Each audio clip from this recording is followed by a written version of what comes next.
Second is a question of whether time factor is important in fair dealing. In Ram Sampath versus Rajesh Roshan, this is a Mumbai High Court decision of 2009, the issue was whether a 6-second clip of the plaintiff theme, which is a tune being incorporated into the defendant's song, would that lead to an infringement of the work.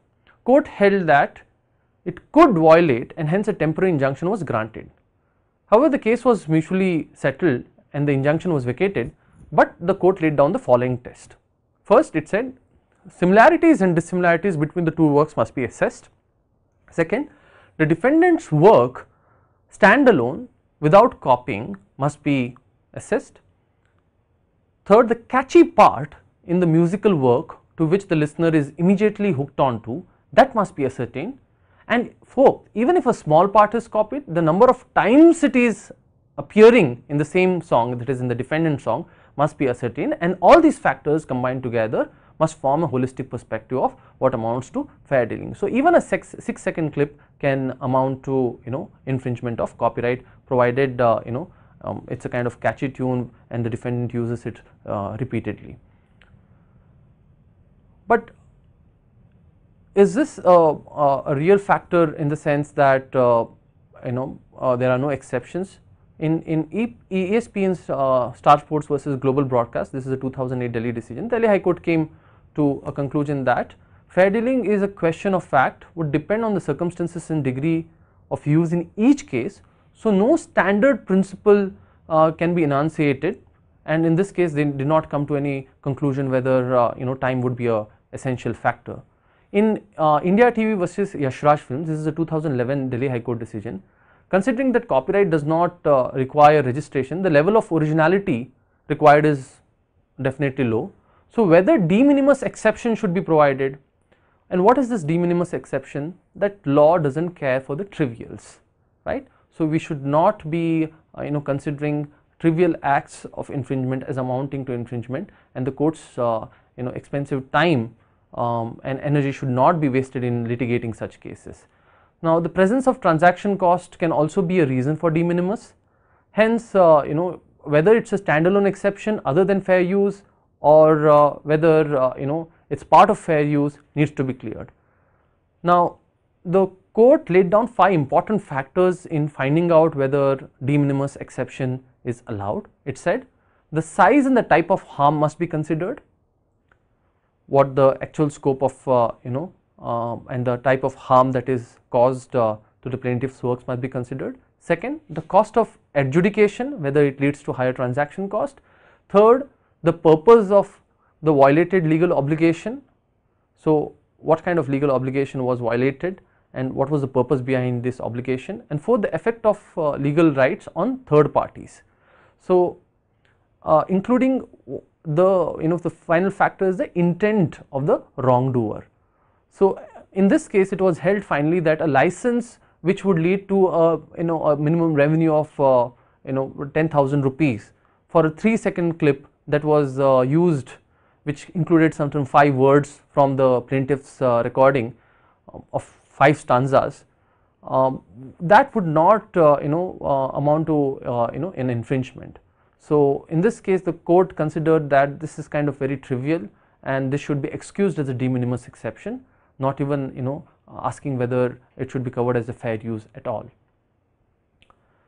Furthermore, what is the scope of criticism of review within section 52(1)(a) clause 2? In Oxford University Press versus Narendra Publishing House, this is the 2008 decision of the Delhi High Court.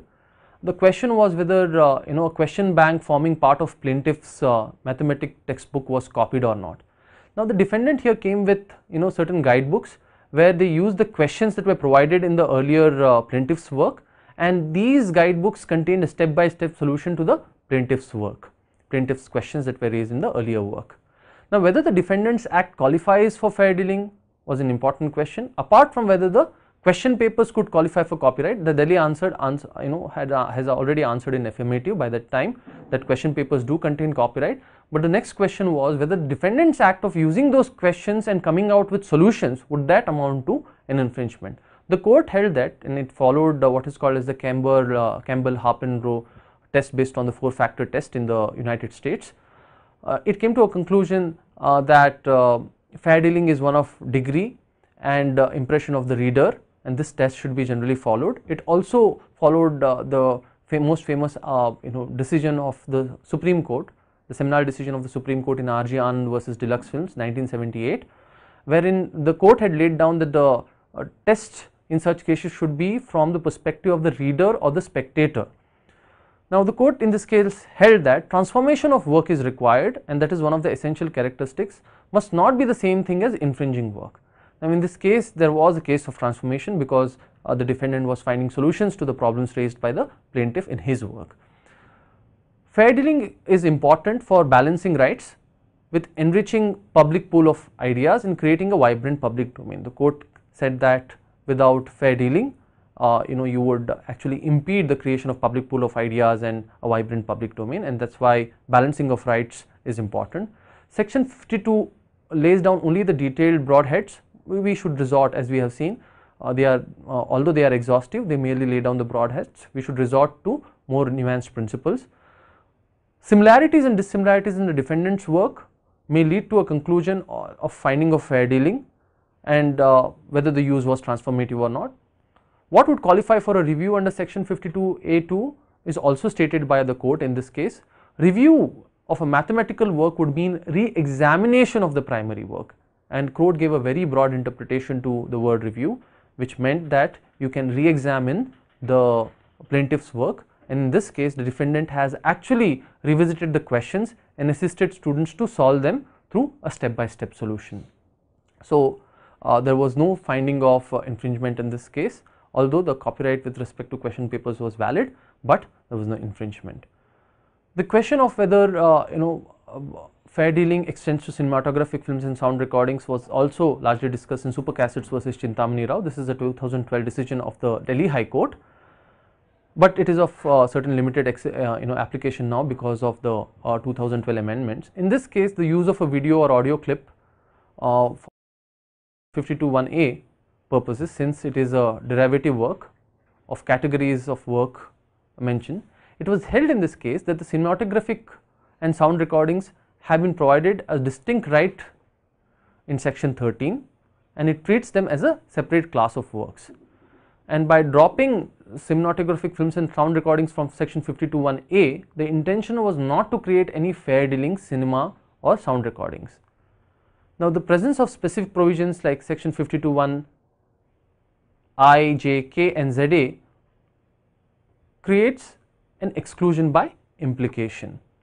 Now, furthermore, in this case of Civic Chandran versus Amani Amma, the scope of criticism was discussed. In this case, the defendant's play Ningal Are Communista Ki was infringement, it was alleged that it was infringement of another play of the plaintiff, that is Ningal Ane Communista Ki, as it had portions of plaintiff's drama. Now, it was held in this case that the purpose of work was an important factor in determining fair dealing or for criticism. The purpose of the defendant's drama was not just to reproduce the drama either in whole or in substantial manner, but to convey a certain idea.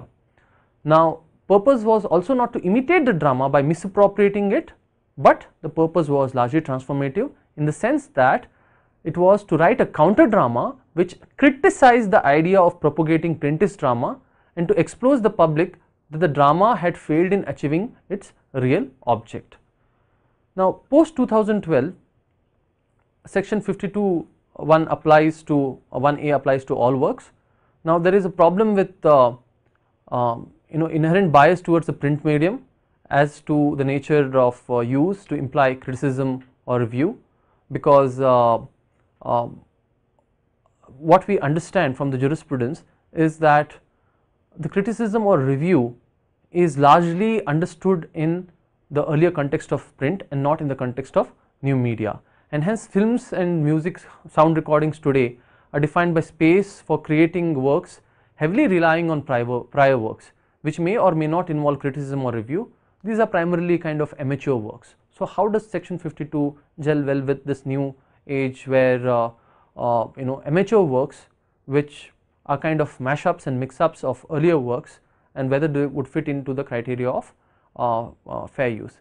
Now, usually what we would come up with is a balancing formula whether this such criticism or such use in cases of remixes is of the work or with the work, and if it is of the work then it would definitely be allowed in most cases, but if it is with the work then the question of whether it really complies with the broader principles of fair dealing is important.